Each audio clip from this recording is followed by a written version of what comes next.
ప్రియమైన దేవుని పిల్లలారా,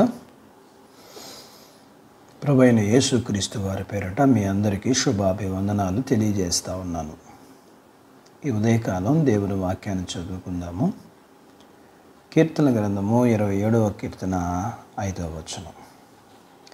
ఆపత్కాలమున ఆయన తన పర్ణశాలలో నన్ను దాచును, తన గుడారపు మాటున నన్ను దాచును. దేవుడు తన మాటలు మన కొరకు దీవించునుగాక. ఆమేన్. ప్రియులారా, ఆపత్కాలమున ఆయన తన పర్ణశాలలో నన్ను దాచును, తన గుడారపు మాట నన్ను దాచును. ఆయన మనల్ని దాచును. ఎక్కడ దాచిపెడతాడని వాక్యం చెప్తా ఉందంటే ఆయన దగ్గర దాచిపెడతాడు. కష్టం వచ్చినప్పుడు కోడి తన పిల్లల్ని దాచడం చూస్తాం. కష్టం వచ్చినప్పుడు పశువులు తన పిల్లల కోసం తిరగబడి తన పిల్లల్ని తన దగ్గర దాచుకోవడం చూస్తాం.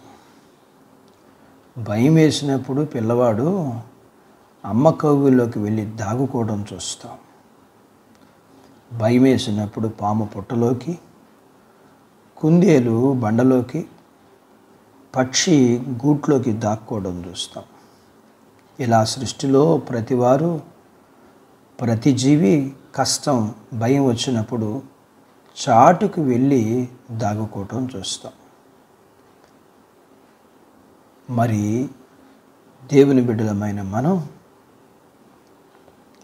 కష్టం వచ్చినప్పుడు మనం కూడా దేవుని దగ్గరికి వెళ్ళి దాగుకోవాలి. వాక్యంలో చెప్తాడు, యెహోవా నామము బలమైన దుర్గము, నీతిమంతుడు ఆయన దగ్గరికి వెళ్ళి ఆయనలో దాక్కుంటాడు అంటాడు. ఆపదొచ్చినప్పుడు మనుషులు మరి వేటి దగ్గరికి వెళ్తే కష్టం నుంచి తప్పించుకోవడం సాధ్యం కాని పని. ప్రియులారా, దానియేలుకి కష్టం వచ్చింది. ఎక్కడికి వెళ్ళలేదు కానీ దేవుని పాదాల దగ్గరికి వెళ్ళాడు. అప్పుడు తను సింహాల నోట నుండి దాచింది ఆయనే కదా. షడ్రకు, మెషుకు, అబేద్నెగోలు కష్టం వచ్చినప్పుడు మా దేవుడు ఉన్నాడు అని వాళ్ళు బహిరంగంగా చెప్పినప్పుడు వాళ్ళని ఆయన ఆ అగ్నిగుండంలో అగ్ని అంటకుండా తన రెక్కల క్రింద దాచింది ఆయనే కదా. దేవుడు బలవంతుడు.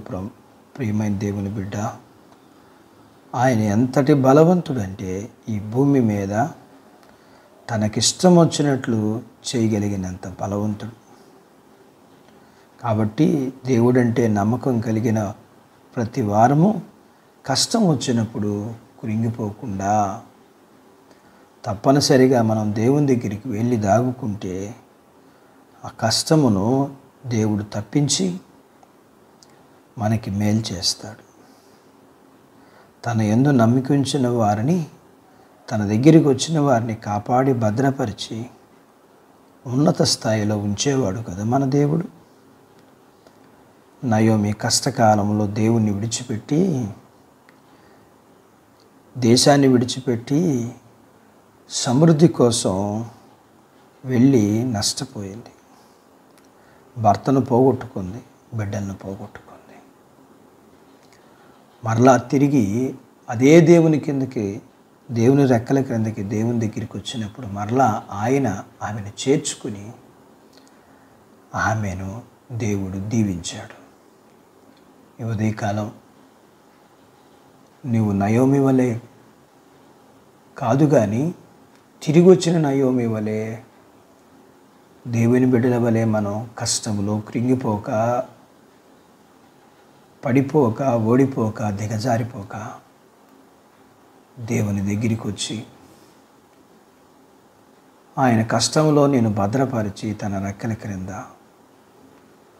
తన బలమైన బాహులో నిన్ను భద్రపరచమని కాకుండా నీ పట్ల తన కార్యములు జరిగించగలిగిన దేవుని యందు నీవు భద్రపరచబడాలని, ఆయన నిన్ను దాచిపెడతాడని దేవుని సేవకుడిగా నేను మీకు మనవి చేస్తూ ఉన్నాను. అటు బాధ్యత దేవుడు వాక్యం వింటున్న నీవు పొందుకోవాలని దేవుడు కోరుకుంటా ఉన్నాడు. దేవుని సేవకుడిగా నేను కోరుకుంటున్నాను. అటు బాధ్యత దేవుడు మనందరికీ దయచేయునుగాక. ఆమెన్. ప్రార్థించుకుందాం.